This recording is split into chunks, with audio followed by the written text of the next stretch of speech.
کہتا ہے تو عزت کا اللہ تیری عزت کی قسم یہ سارے کے سارے ڈوبے ہوں گے تیری ناشکری کے اندر. یہ mobile phone, internet, WhatsApp, ان چیزوں کا غلط استعمال کرتے ہوں گے، نامحرموں سے باتیں کرتے ہوں گے، اور یہ گناہوں کی مجالس میں جاتے ہوں گے. اللہ تیرے گھر کوئی نہیں آئے گا. مسجدیں ویران ہوں گی اور سینما ہال، شادی ہال، اسٹیڈیم بھرے ہوں گے. گھنٹوں لائن لگا کے یہ میچ دیکھنے تو جائیں گے.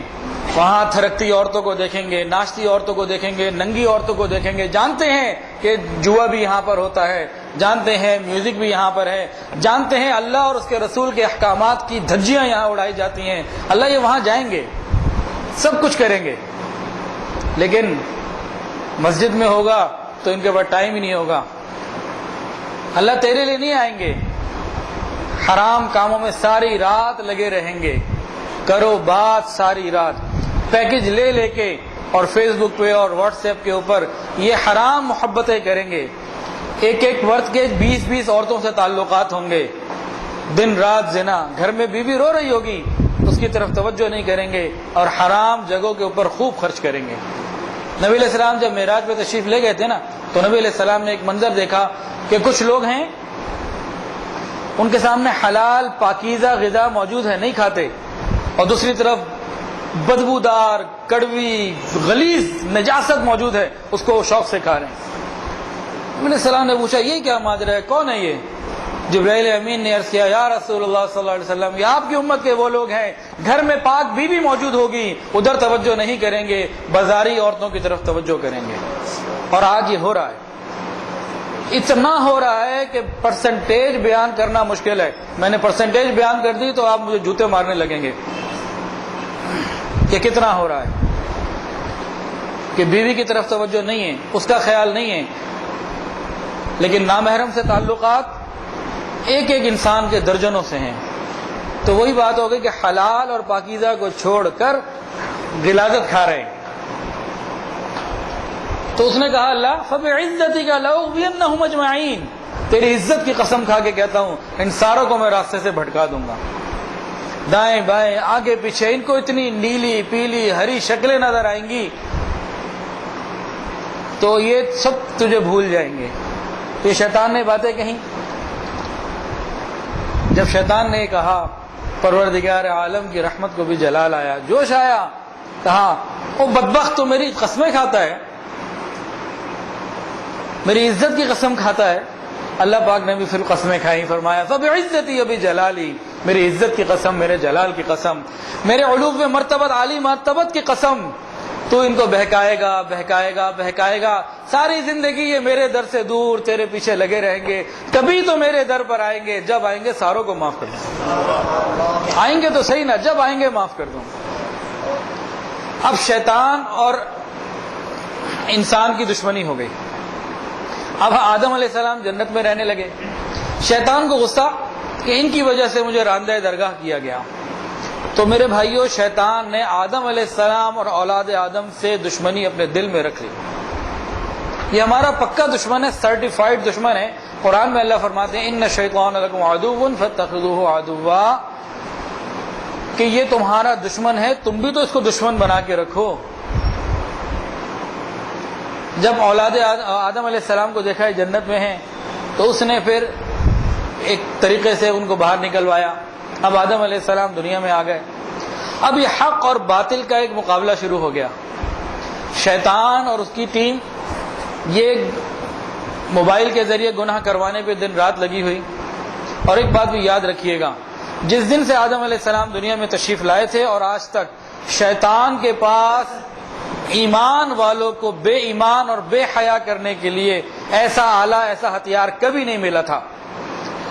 یہ جو موبائل فون ہے، یہ اس جیسا آلہ شیطان کو کبھی نہیں ملا کہ جتنی جلدی اور جتنا زیادہ ایمان والوں کے ایمان اور حیا کو ختم کرنے میں یہ تیز ہے، اتنا ماس ڈسٹرکٹیو ویپن، اتنا زہریلا ہتھیار کبھی نہیں ملا شیطان کو جو آج اسے مل گیا. تو اب وہ موبائل فون کے ذریعے، اپنے گماشتوں کے ذریعے کیا کر رہا ہے کہ ایمان والوں کو ایمان سے اور حیا سے ہٹا رہا ہے. وہ آدم علیہ السلام کا بھی دشمن، ان کی اولاد کا بھی دشمن. اور ایک نکتہ اور بھی یاد رکھ لیجئے، دل کے کانوں سے سن لیجئے، وہ صرف مسلمانوں کا دشمن نہیں ہے، ہم لوگ سمجھتے ہیں کافروں کا دوست ہے، وہ ان کا بھی دشمن ہے، ان کو بھی دین پہ نہیں آنے دیتا، وہ اولاد آدم کا دشمن ہے، اس کی تمنا یہ ہے کہ سارے کے سارے جہنم میں چلے جائیں۔ تو کافر جو کہ ان کے ساتھ ہیں، مدد کرتا ہے، وہ ایک الگ بات ہے، لیکن دشمن وہ ان کا بھی ہے۔ اب کیا معاملہ ہوا کہ شیطان اور اس کی پلٹن تو لوگوں کو گناہ کی طرف لے کے جا رہی تھی۔ اللہ رب العزت نے نبی علیہ السلام سے وعدہ کیا تھا، پہلے تک انبیاء کا سلسلہ چلایا کہ انبیاء آتے رہیں گے اور لوگوں کو شیطان کے چنگل سے نکال کے جنت کی طرف لے جاتے رہیں گے۔ خود نبی علیہ السلام نے جو فرمایا اس کا مفہوم ہے کہ تمہاری مثال ایسے ہے کہ تم جہنم کی طرف دوڑتے چلے جا رہے ہو، میں تمہاری کمر پکڑ پکڑ کر تمہیں نکال رہا ہوں۔ تو یہ انبیاء اس طرح کرتے رہے۔ انبیاء کے بعد اولیاء امت کے کاندھوں کے اوپر یہ ذمہ داری ڈالی گئی اور وہ یہ کام کر رہے ہیں اور قیامت تک کرتے رہیں گے۔ اب یہ حق اور باطل کی جنگ شروع ہو گئی۔ شیطان کیا چاہتا ہے؟ انما یدعو حزبہ لیکونوا من اصحاب السعیر، کہ سب کو جہنم میں ڈال دے۔ اور اللہ والے انبیاء کی ترتیب اور ان کے وارثین کی ترتیب کیا ہے کہ بھی ہمت کر کے ان کو جنت میں لے جاؤ۔ تو اب یہ مقابلہ شروع ہو گیا، لیکن یہاں پر مدد جو اللہ تعالیٰ کی تھی وہ کس کے ساتھ ہوئی؟ ایمان والوں کے ساتھ۔ پھر نبی علیہ السلام سے اللہ نے وعدہ بھی یہ کیا، وَلَسَوْفَ يُعْطِيكَ رَبُّكَ فَتَرْضَىٰ، ہم آپ کو راضی کر دیں گے۔ آقا نے بھی فرمایا میں بھی اس وقت تک راضی نہیں ہوں گا اللہ جب تک میرا آخری امتی جنت میرا پہنچ جائے۔ اب یہ محبت کی باتیں ہیں اللہ اور اس کے محبوب کی۔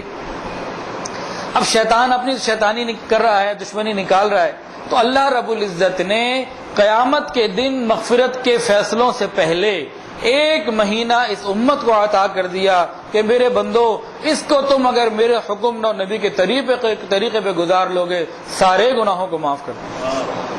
ہم نے اپنے گناہوں سے آگ جلائی ہوئی تھی، تو رمضان کا مہینہ اس آگ کو بجھانے کے لیے آتا ہے کہ 11 مہینے تم من مرضی کرتے رہے، 1 مہینہ میرے لیے تم اختیار کر لو تو تمہارے ساتھ رحمت کے فیصلے ہو جائیں گے۔ تو یہ رمضان المبارک کا مہینہ یہ ایمان والوں کی فیور کے لیے آیا۔ اور فیور کیسے کہ انتہا ہو گئی، ہر طرح سے اللہ رب العزت نے رحمت کا معاملہ فرما دیا۔ رمضان المبارک کا فلسفہ اگر سمجھنا ہو تو کیا ہے؟ یہ بخشش کرنے کا ایک بہانہ ہے۔ ایک مثال سے سمجھ لیجئے، ایک دیہاتی تھا، وہ کسی میلے میں گیا میلہ دیکھنے، تو صبح گھر سے نکلا تو ساتھ اس کے کچھ بٹوے میں پیسے ہوں گے جیب میں، میلہ دیکھنے چلا گیا، وہاں اس کی جیب کٹ گئی، بڑا افسردہ پریشان واپس آیا۔ گھر واپس آیا تو بیوی نے پوچھا کیا بات ہے پریشان ہو؟ میلہ دیکھنے گئے تھے تم تو پریشان ہو گئے۔ ان کا میلہ کیا تھا؟ وہ تو لوگوں نے میری جیب کاٹنے کے لیے بہانہ بنایا ہوا تھا، تو اس کو میلے کا مقصد یہی نظر آیا کہ میری جیب کاٹنے کے لیے بہانہ بنایا تھا، میلہ کیا تھا وہ؟ تو رمضان کیا ہے؟ یہ فقط بہانہ اللہ نے بنایا کہ میرے بندوں کے گناہ معاف ہو جائیں۔ اب غور تو کریں کیا فرما رہے ہیں، تم رمضان کے روزے رکھو سارے گناہ معاف، تم تراویح 20 رکعت روز پورا مہینہ پڑھ لو سارے گناہ معاف، لیلۃ القدر میں کھڑے ہو جاؤ سارے گناہ معاف۔ یہ بہانہ ہی تو بنایا نا کہ قیامت کے دن سے پہلے میرے نبی کے امتی یہ یہیں سے بخشش کروا کر آ جائیں تاکہ قیامت کے دن آسانی کے ساتھ جنت میں چلے جائیں۔ ہاں نبی علیہ السلام کی شفاعت اور وہ باتیں اپنی جگہ موجود ہیں، لیکن اس سے پہلے ہی اللہ چاہتے ہیں کہ دیکھو اس کا کام آسانی سے ہوتا چلا جائے۔